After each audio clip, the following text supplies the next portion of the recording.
Di video kali ini saya akan merangkum sebuah film berjudul The With Snake A Love Affair yang menceritakan tentang seorang manusia yang jatuh cinta dengan siluman ular putih.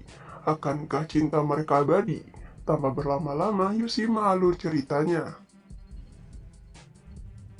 Film dimulai dengan memperlihatkan seorang gadis secara tidak sengaja kakinya terkilir. Untung ada seorang pemuda yang menolongnya. Namun tak disangka ternyata gadis tersebut merupakan jelmaan siluman lipan. Untung di sana ada pasukan pemburu siluman. Terjadilah perkelahian antara mereka. Namun nampak siluman lipan sangatlah kuat bagi mereka. Dengan mudah siluman tersebut mengalahkannya.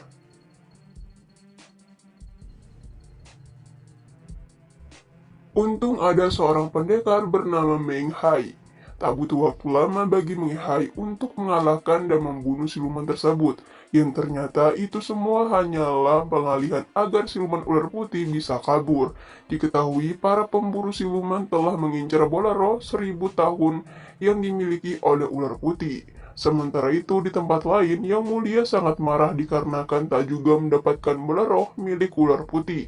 Setelah berhasil kabur, ular putih sangatlah kelelahan. Alhasil, ia harus kembali ke bentuk aslinya.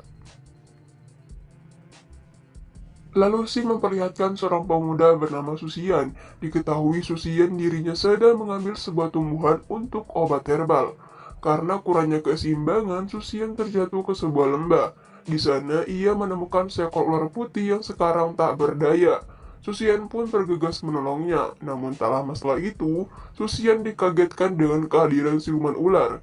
Akibat kejadian tersebut, Susian pingsan tak sadarkan diri. Tak menyia-nyiakan kesempatan, Sing pun bermaksud untuk menghabisinya. Untung ada bayi yang menghentikannya. Bai menegaskan agar nantinya tidak menghabisi orang yang telah menolongnya. Setelah tersadar, Susian banyak-banyak berterima kasih karena Bai telah menolongnya. Yang tanpa sadar, Bai adalah wujud dari ular yang ia tolong.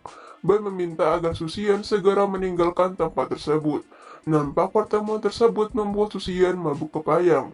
Susian sendiri hanya hidup berdua dengan neneknya yang mana nenek tidak bisa melihat sejak lama. Sementara itu, Sim mengatakan kalau pasukan pemburu siluman telah menghasut pemerintah untuk membasmi para siluman. Untuk itu, ia menyuruh kakaknya untuk waspada. Cepat atau lambat, pasukan pembasmi akan menemukan tempat persembunyiannya. Demi melindungi bola roh, Bai akan ke kota untuk mencari informasi, walaupun itu sangat bahaya baginya. Sin berpindah. Telah terjadi sebuah pembunuhan yang melibatkan beberapa orang. Setiap korban kehilangan jantungnya. Para warga pun menganggap kalau itu ulah siluman ular.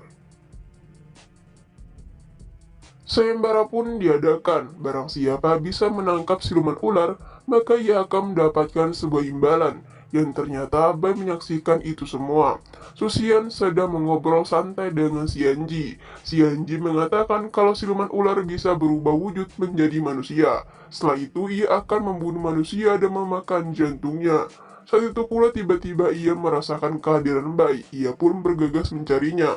Benar saja, dirinya bertemu dengan Bai, yang ternyata Bai sengaja menemuinya untuk mengembalikan payung yang tertinggal. Tiba-tiba hujan turun. Susian mengatakan kalau dari dulu payungnya tak bisa dibuka.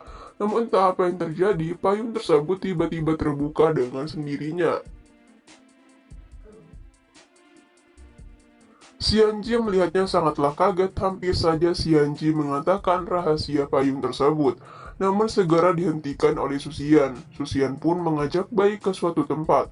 Tak disangka kakak Gao meminta agar dirinya mengobati ayahnya yang sakit parah. Sebisa mungkin Susian mencoba menyembuhkannya. Sempat Susian merasa bimbang dalam benaknya, melalui hati ke hati Bai menunjukkan di mana jarum tersebut harus ditancapkan.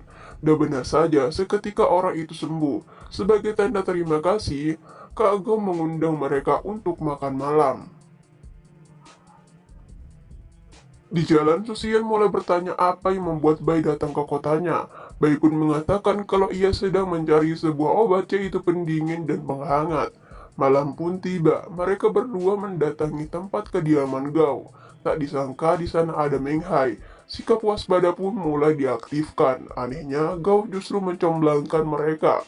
Jika Susian dan Bai menyetujuinya, maka mereka harus meminum anggur yang disediakan, yang mana itu merupakan sebuah pantangan bagi siluman.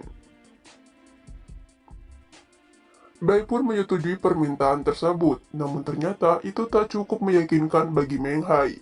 Ia yakin kalau Bai adalah siluman ular.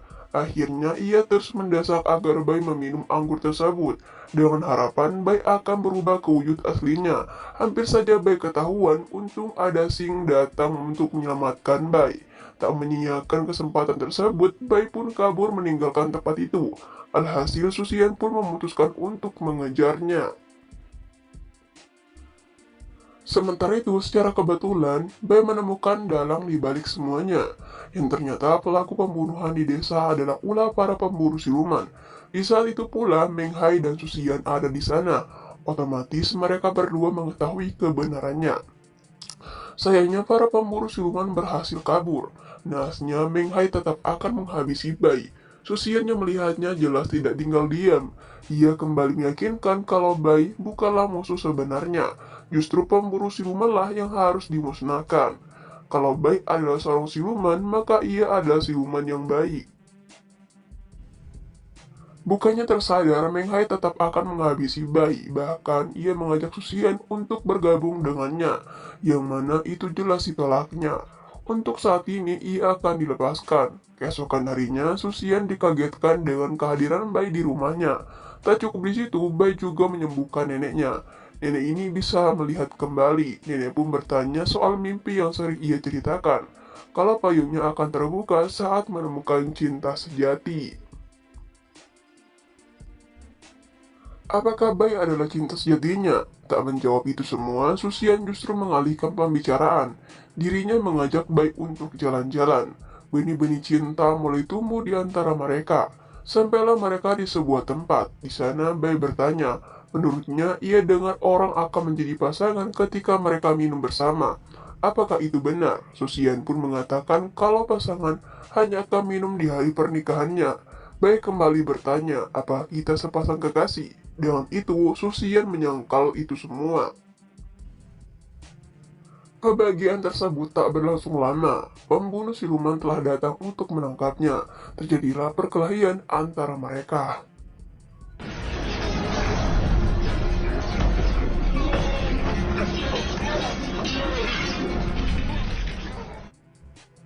Jika saja Bai tak melindungi Susian, mungkin ia dapat memenangkan pertarungan tersebut. Untung saja mereka berhasil kabur, namun itu harus dibayar dengan mahal. Akibat luka yang diterima, Bai mengalami sakit parah. Susian yang melihatnya sangatlah ketakutan, terlebih saat mengetahui denyut nadi tidaklah ada. Dirinya sangatlah bersedih. Susian bersedia untuk menjalani sisa hidupnya bersama Bai. Tak peduli kalau Bai adalah seorang siluman, ia tetap akan mencintainya dengan tulus. Tak disangka ternyata Bai masih hidup. Ternyata siluman memang tak punya denyut nadi. Tiba-tiba dari kejauhan, terdengar suara pemburu siluman. Mereka berdua pun bergegas meninggalkan tempat tersebut. Sampailah di pinggir danau. Di sana mereka bertemu dengan seseorang. Susian pun meminta agar memberikan sebuah tumpangan. Awalnya orang itu menolaknya. Namun setelah Susian mengatakan kalau istrinya telah terluka parah dan membutuhkan pertolongan, orang tersebut pun berubah pikiran. Di sana, Bai bertanya, Susian telah memberitahu orang tersebut kalau dirinya adalah istrinya. Apakah itu artinya mereka sepasang suami istri? Susian pun menganggukkan kepalanya. Tak lama setelah itu datanglah Sing. Melihat adanya Susian, Sing pun langsung menyerangnya. Untung Bai menghentikan. Secara tiba-tiba Meng Hai ada di sana. Meng Hai meminta agar Susian segera meninggalkan siluman tersebut. Dirinya akan menghabisi kedua siluman itu. Susian yang mendengarnya, ia pun kembali menegaskan bahwa musuhnya bukanlah Bai, melainkan para pemburu siluman. Tak peduli dengan itu semua, Meng Hai tetap akan menghabisi kedua siluman tersebut. Terjadilah perkelahian antara mereka.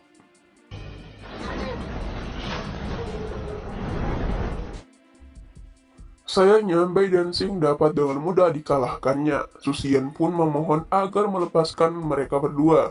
Sebagai gantinya, ia akan menjadi muridnya. Setelah mengantar Susian kembali, Meng Hai akan menyelidiki pemburu siluman. Sementara itu, Gao justru menganggap kedatangan Su Xian hanyalah sebuah pencitraan.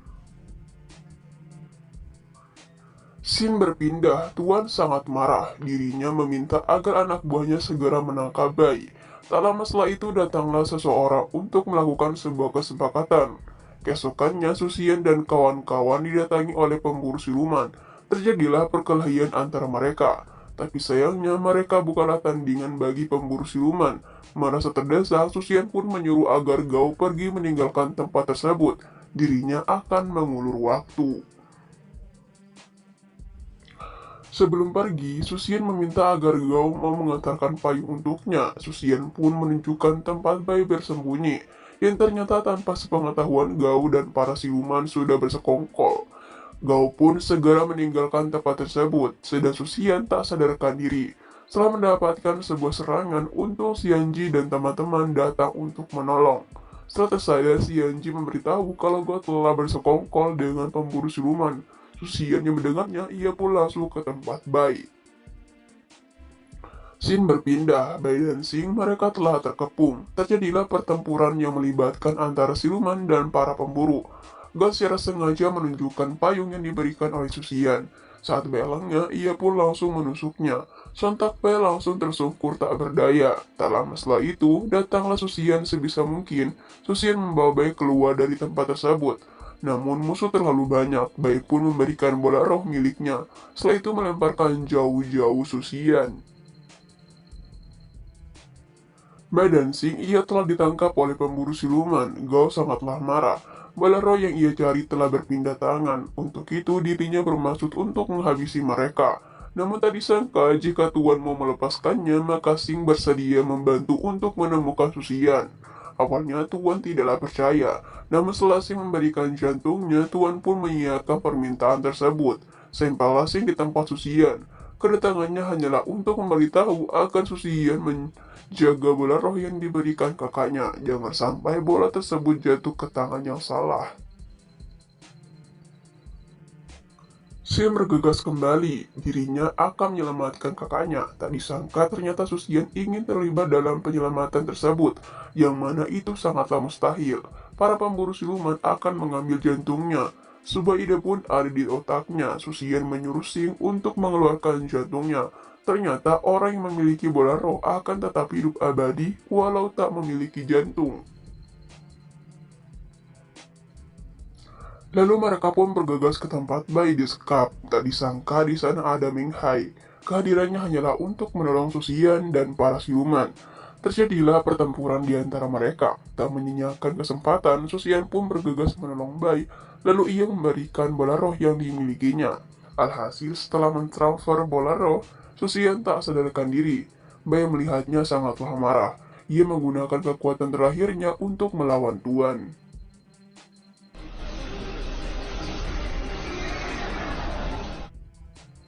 Meng Hai sendiri mencoba menyelamatkan Su Xian dari kematian, sedangkan Bai terlihat kewalahan untuk mengalahkan Tuan.